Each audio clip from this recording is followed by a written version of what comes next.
Hello fellow tankers, this is Dauntless, and today I'm going to be playing in my Chinese Tier 8 medium tank, the T-34-2. This, in my opinion, is one of the most underrated and underplayed Tier 8 tanks currently in the game. And I think a lot of reasons behind this is because, number one, you can go down a light tank branch to get to the 121, completely skipping this vehicle, which is, in my opinion, inferior to the light tanks. And the other reason is when you mount this 100mm gun that I'm currently using, there are a lot of tanks in the game that use this 100mm a lot more effectively. This includes the Pershing, the T-44, tanks like this in its same tier. And while this tank does have the unique ability of mounting a 122mm giant derp cannon, tanks like the T-34-3, which has preferred matchmaking, have identical stats to it, and they never get to see tier 10 vehicles. And surprisingly, the T-34-3 has better rate of fire, better gun handling, and better accuracy when compared to this normal matchmaking vehicle. Shocking, right? So what does this tank have going for it? Its gun, even with the 100mm, is not very accurate. The penetration is decent, but not the greatest. I think it's like 181mm of penetration. And when you're playing it and you don't know what you're doing with it, you'll probably get really frustrated. The gun depression is not that good. The armor of the turret is really nice, but overall it's just an underwhelming vehicle. So then what do? What makes this vehicle unique and what makes this vehicle playable? Well, first, if you look at the silhouette of this vehicle compared to everything else on our team, you'll notice that it's extremely small, even smaller than the Cromwell. The Cromwell is not a very large tank. This actually gives this vehicle very, very good camouflage. If you actually put this tank next to the same tier equivalent light tank, the WZ-132, this tank is actually smaller. And it's a medium tank, and this thing actually has some armor. So what does that tell you?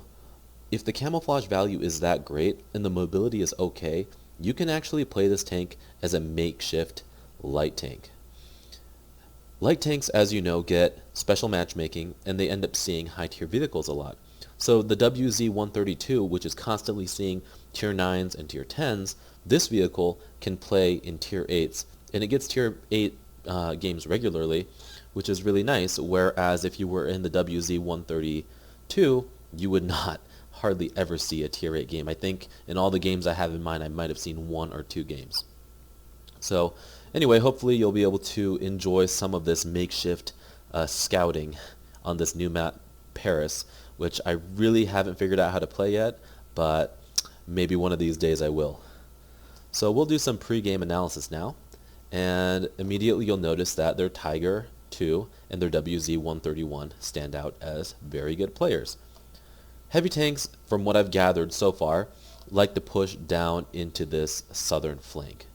And light tanks usually will sit right here on this little mound on B7, or alternatively they will kind of push up into this middle area. It's more of an aggressive position, but if you're able to get there, you can get shots down into here, and you'll also be able to light vehicles that are here more aggressively. Because he's a blue player, I think that he's going to go for this aggressive position, and again, I'm fairly certain this Tiger 2 will push this south.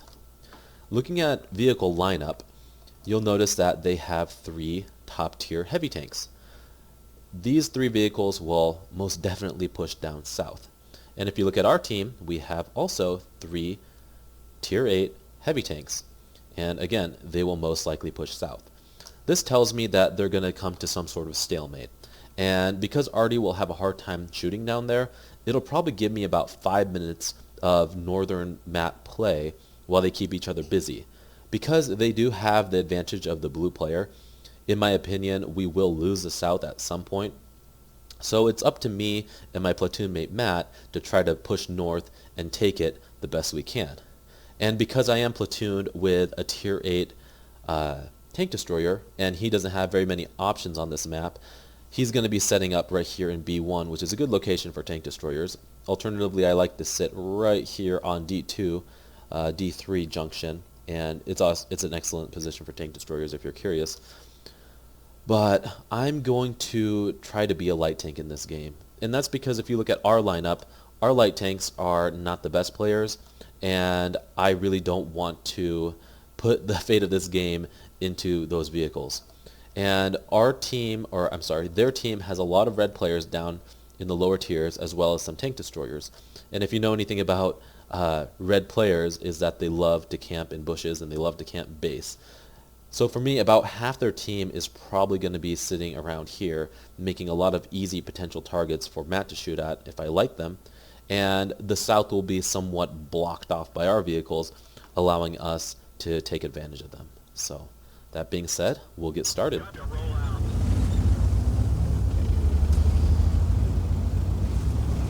Paris is kind of a unique map. I've played it multiple times now, and I'm kind of bittersweet about it. I feel like the south is still kind of awkward to push with heavy tanks. I'm really not used to it. It's kind of corridory, and I'm really not good with it yet. And south kind of turns in, or I'm sorry, north kind of turns into a stalemate. So I'm not really fond of it in both senses. So the WZ does in fact push the middle right there, and he takes a shot at me. I wasn't aware that he could shoot me from there, but again, I'm learning every day how to play this map. I take a shot at him and miss.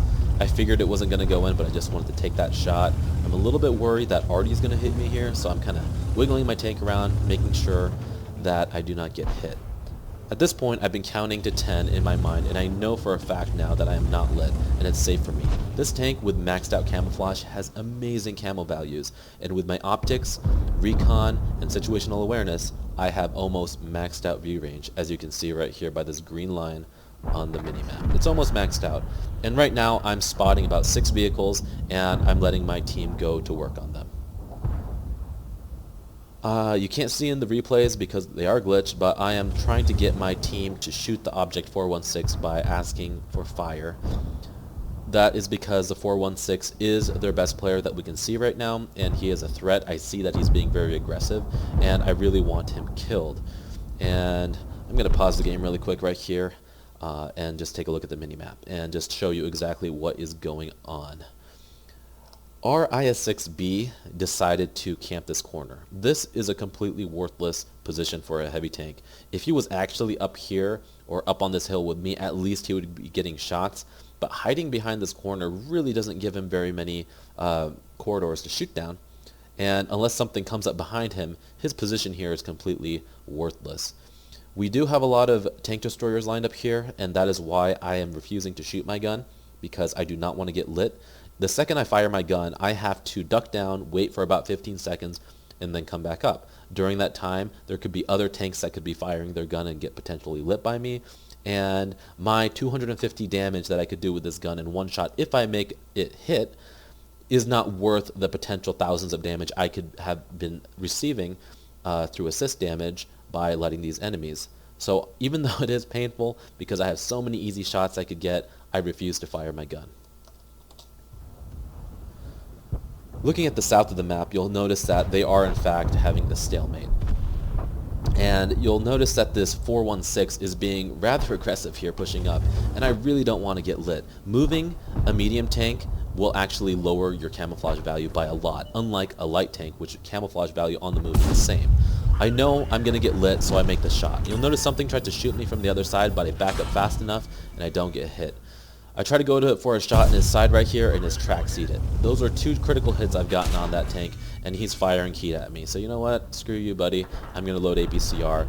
I'm not going to mess around, because there's nothing helping me hit this 416 right now, and I'm really worried that something's going to shoot me from behind, and that artillery might hit me. So put another shot in. Unfortunately, we trade. He has higher alpha than me, and so the trading is not working out so hot. I think my reload is slightly better, so I'm able to put one in his turret. I know I can take one more hit comfortably, and I know I have to make this last shot count. So I poke out, and boom, he is dead. I got, let's see, about 800 damage there. I thought I did more than that, but I guess not. And I've eliminated a decent player from their game. Now, I'm going to wait here and allow myself to get unlit, and then I'm going to poke back out and resume my spotting. I have to be a lot more careful now, because if I do get lit, there is a 3-second delay before the Sixth Sense icon will go off, and in that time, anything pre-aimed could potentially kill me, and if I do get lit and I back off the hill, Artie just has to touch me, and I'm going to die. Really tempting right there to take out that ELC, but again, I really don't want to risk it. I noticed that there's a Cromwell pushing up behind us, and I guess it is a good thing that that IS-6 is there now because the Cromwell can't advance any further. You know, hindsight looking at this replay, I could have probably taken out that JPEG, but I really wanted to win this game. Matt had actually, I don't know if you guys saw or not, but had died previously. Really sad he got his engine and his track knocked out simultaneously, and he was not able to fix it. I took a shot at that T-34-1 because I had an opportunity, and right now I don't know where the WZ is, but that T-34-1 is the only vehicle that would be able to light me from this area. Well, light if I fire, not if I fire my gun. The Chaffee that's sitting on the mountain, the little hill on B7 would be able to light me, but I mean by lighting me by just, you know, potentially just peeking around and possibly lighting me through this bush because he is close enough. So the game is slowing down a little bit. I'm looking at the mini-map and I see that we have one T-34 down below. Really great that their Tiger 2 was killed. Really helped make this game a little bit easier. I see the ELC is advancing and he's moving quite slow, so I went to go take the shot and guess what? He went down a little hole and I didn't have a shot. Shows you how much I know about this map, right? Then it's actually kind of a godsend because now Artie is lit and he is a much higher priority for me to kill than that light tank. So if I had fired and gotten lit, that Artie would have potentially killed me or backed off, but because I was completely unlit and reloaded, I was able to take that out.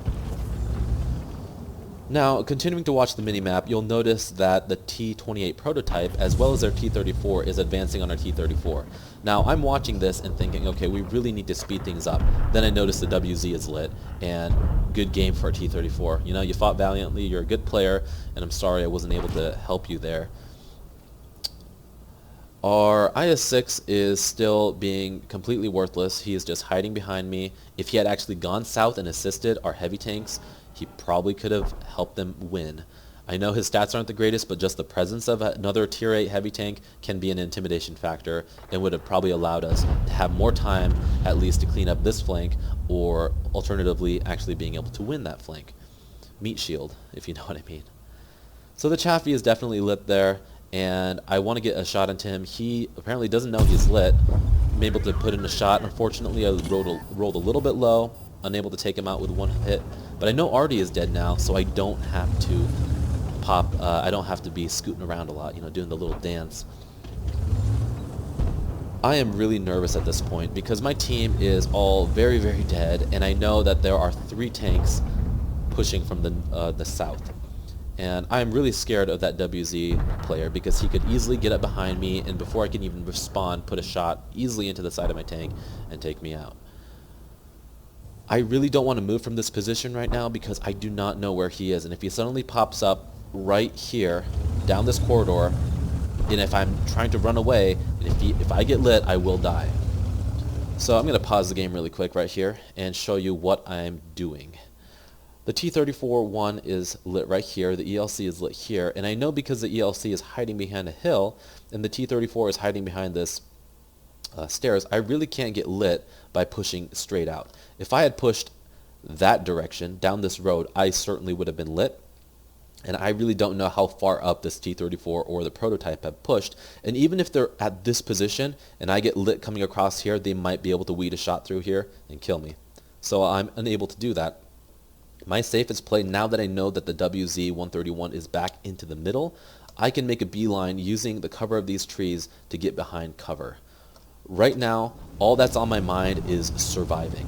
You can't win a game if you're dead, but even with 97 HP, as long as you're alive, you can keep that gun singing and win. So the T-34 gets lit, and I understand here that he is not the best player, so I'm attempting to back up and get my gun over this hill to try to get a shot on him, but I realize he does have very, very high pen, and he could easily overmatch my turret if I back up like that. So I don't take the risk.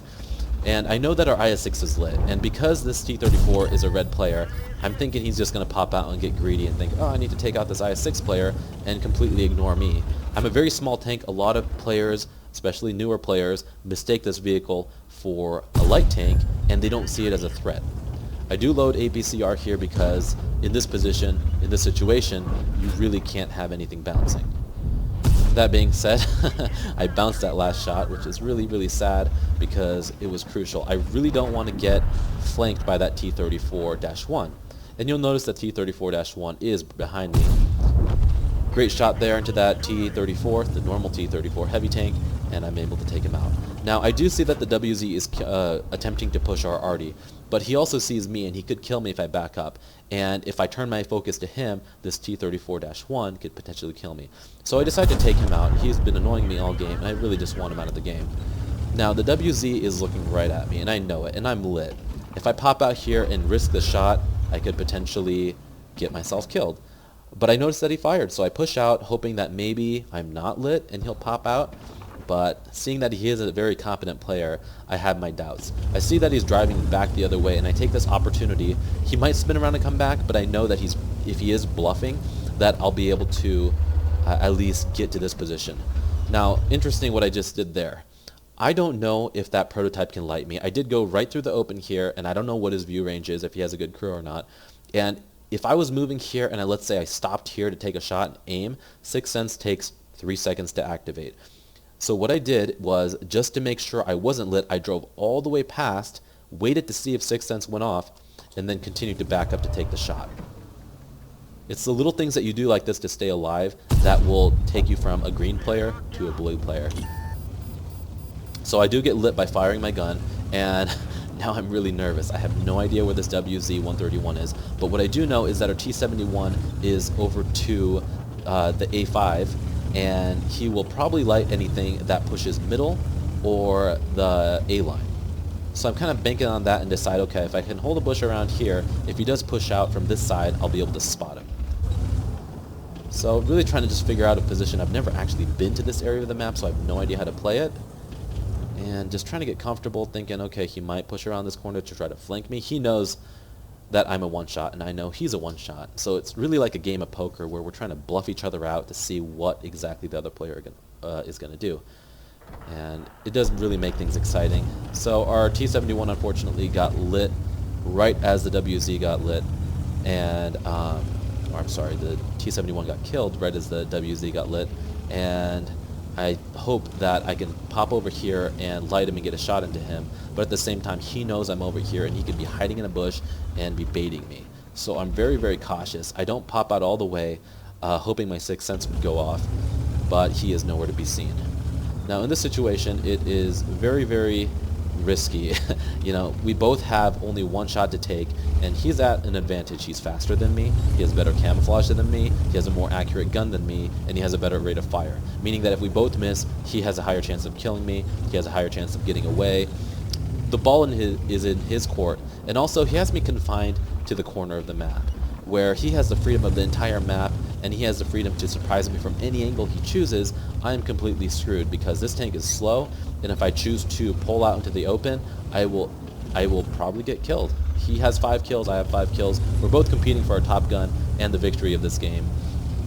And these are the kind of games I play World of Tanks for. I love these situations where you're having to outthink the enemy. It's almost like playing a game of poker where your opponent is very smart, you're very smart, you both know your vehicles very well, and it's just a matter of who can get the upper hand on the enemy. And I feel like there are really no other games that come even close to World of Tanks in terms of this kind of excitement. My heart was going beating like crazy right here because I was like, any second now he could just pop around this corner.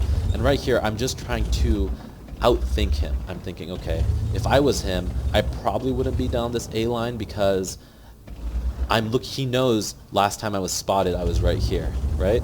And if he does pop out here, there's a good chance I could still be looking down this way. But he knows I'm a good player, and because he knows I'm a good player and I could see through that bluff, that he could double bluff me and come that way anyway and get a shot on me. So what I'm doing here, and what people should do when you're in a situation like this, is to play a corner.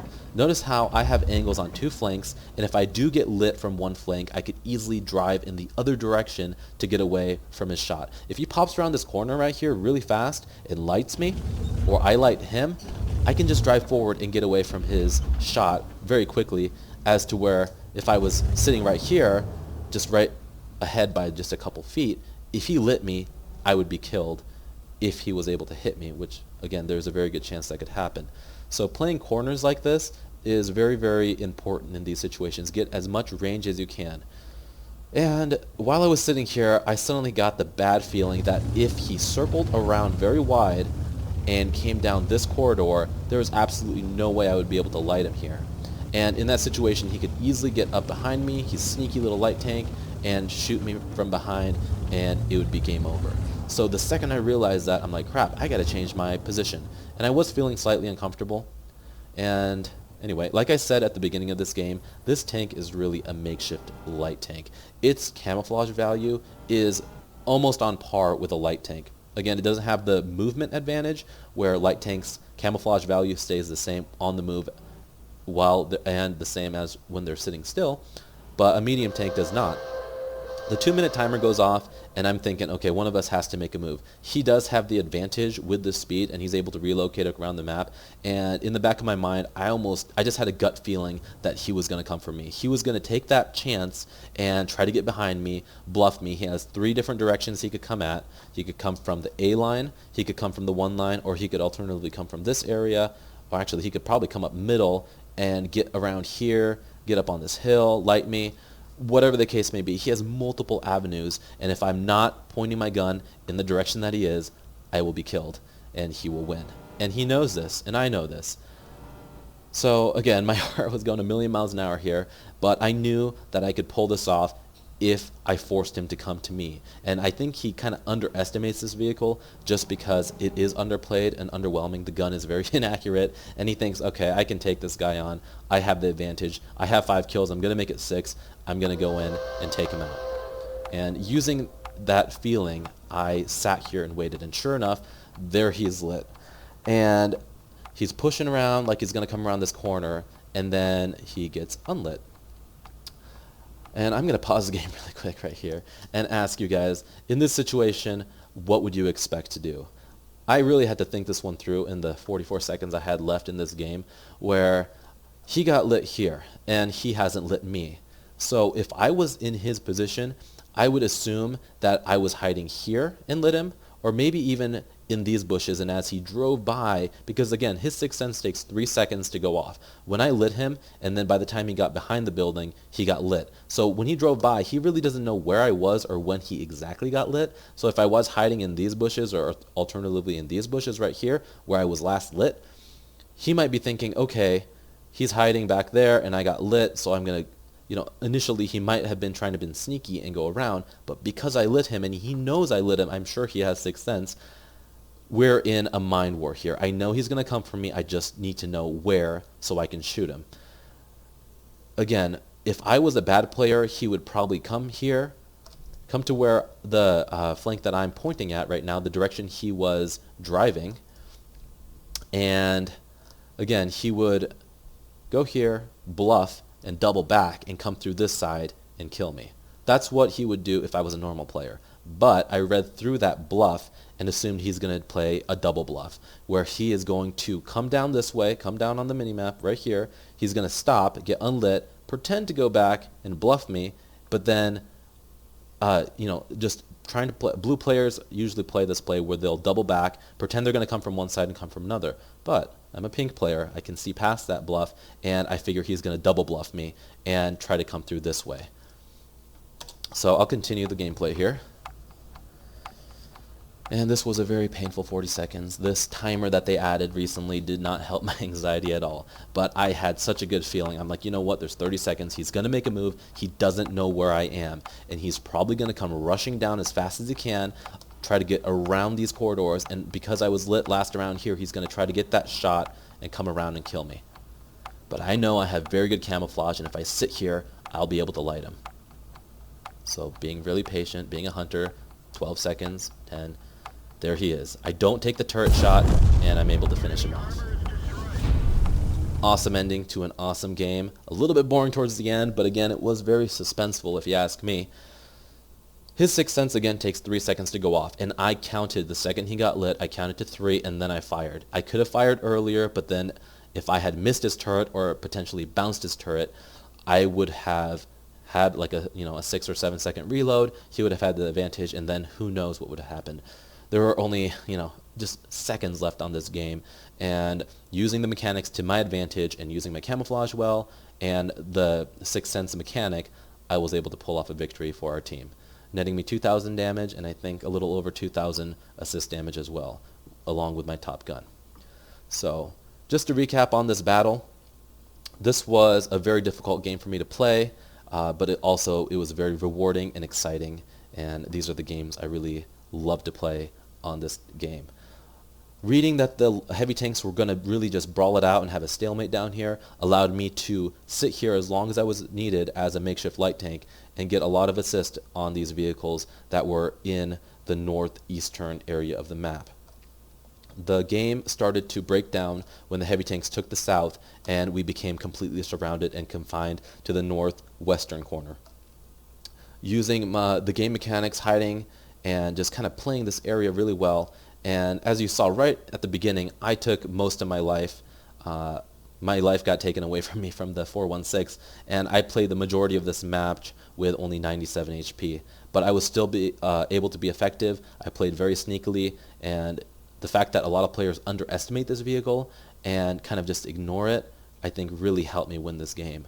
So the T-34 does get neglected, but the neglection can actually be used in its favor, just because people do think that you're kind of just a weak light tank or just a little, worthless Chinese tank that's not a threat at all. And because people ignore you, you're able to get epic games like this.